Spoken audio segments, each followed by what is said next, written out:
Over the years, the Chief Economic Advisor authored Economic Survey has turned out to be a rich repository of data and trends of the Indian economy, and the Economic Survey for 2017-18 presented on Monday was no exception. So you got a whole host of things in the survey, starting from the immediate growth and inflation outlook to other longer-term trends. We're focusing on 5 of those. We'll tell you what they said about growth and fiscal consolidation. We'll tell you about the early trends emerging from GST. We'll tell you about where banking reforms go from here. Some indicators pointing to a larger formalization of the Indian economy, particularly the formal workforce, and then finally challenges to the agriculture that may emerge from climate change, some of the issues we are focusing on here.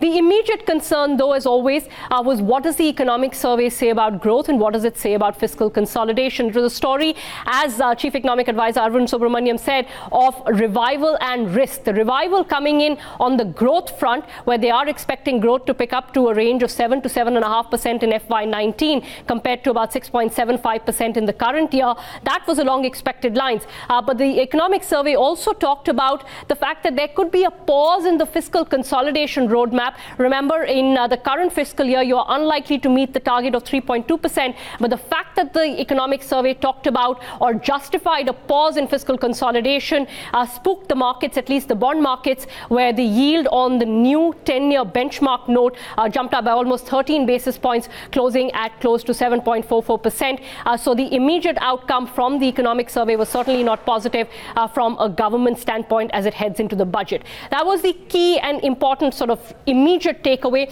Well, what are some of the longer term takeaways? One that everyone was waiting for to see was what does the survey say about GST and early trends from GST? We've got Nikunj highlighting some of those trends. According to the Economic Survey tabled in the Parliament, there has been a significant increase of about 50% in the number of indirect taxpayers, taking the number of unique taxpayers to about 34 lakh in the indirect tax regime. This takes the total number of registrants under the GST to about 98 lakh taxpayers, the Economic Survey stated.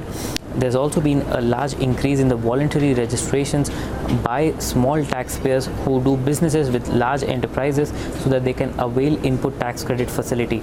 There are about 17 lakh such registrants who have registered under the GST regime even when they do not come under the 20 lakh threshold that is mandatory for registration in the GST regime.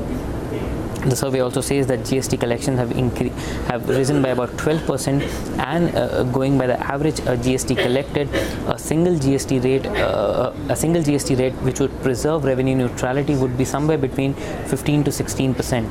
When we asked the Chief Economic Advisor as to when does he see India moving towards a single GST rate structure, he said this would take about 3 to 5 years. However, simplification of procedures and rationalization of rates would continue going ahead.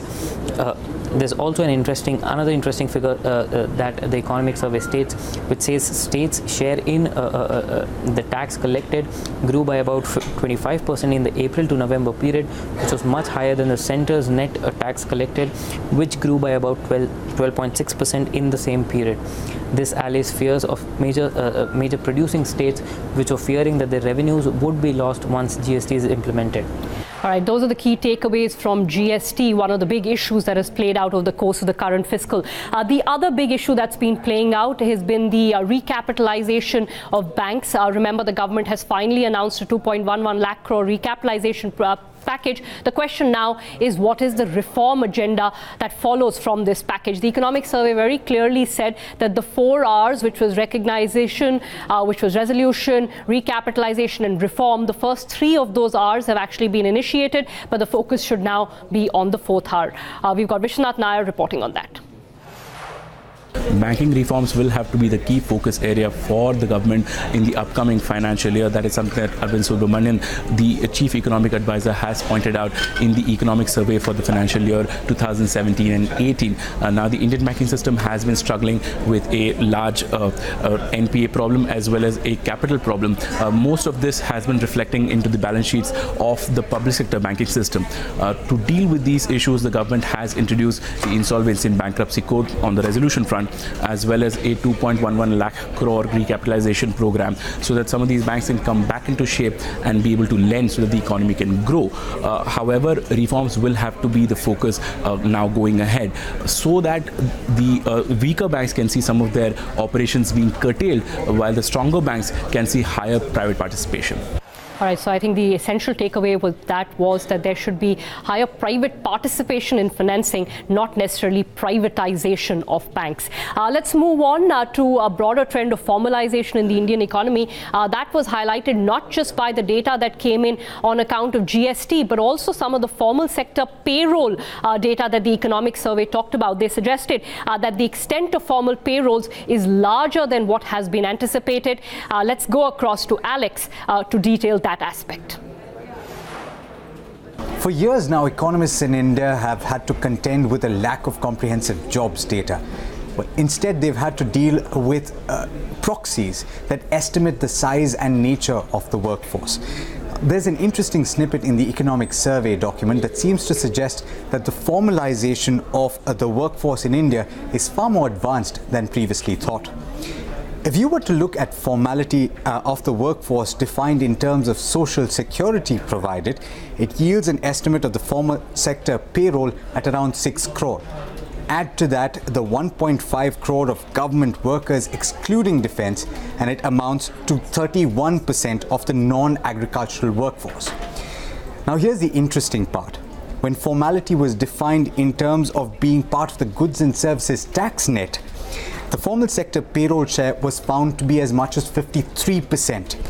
In actual numbers, the formal employment from the tax perspective was 11.2 crore. Adding the government employment takes the total to as much as 12.7 crore.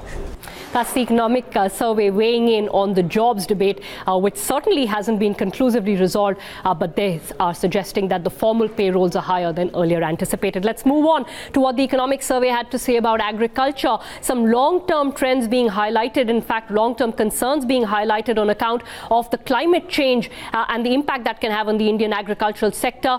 We've got Purva giving us the details on what the survey had to say on that. The economic survey table in Parliament talks about how climate change can impact agricultural income. According to the survey, extreme temperatures and rainfall could bring down the agricultural income by up to 25%. Now remember, this is when the government has already announced its intention of doubling farmers' income by 2022. The survey also talks about how this problem is more adverse in the unirrigated areas, and this could be mitigated by the spread of irrigation via drip and sprinkler technologies. However, this has to be done against the backdrop of extreme depletion of groundwater.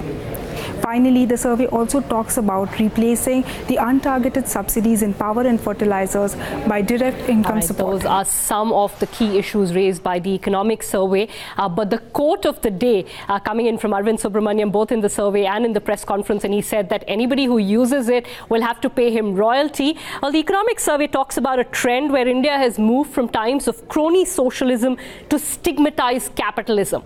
What does that mean? You'll have to go to bloombergquint.com to read about that and a lot more.